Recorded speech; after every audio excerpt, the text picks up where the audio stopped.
আমি এতিয়া মানে এটা গানৰ শ্বুটত আছোঁ। এয়া দাদা, হাই। আৰু মই কি হৈছোঁ, কনকলতা মই কনকলতা নহয়, কনকলতা টাইপৰ কনকলতা টাইপৰ মানে দেশৰ কাৰণে এতিয়া মই মানে যুদ্ধ কৰিম চাগে।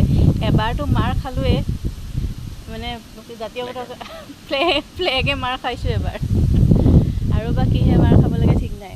এতিয়া আমি ক'ত আছোঁ? পলাশবাৰী ন? পলাশবাৰী ওপৰশালি, পলাশবাৰী পাহাৰৰ ওপৰফালে, পাহাৰৰ ওপৰত।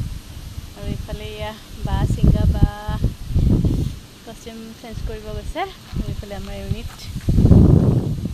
ভাল লাগিছে, ইমান ধুনীয়া লোকেশ্যন। অকণমান ৰ'দৰ কাৰণে হেৰি আহিছে যদিও ইমান ধুনীয়া লোকেশ্যনটো ভাল লাগিছে দেই। আৰু বেছিকৈ পৰি গৈছে।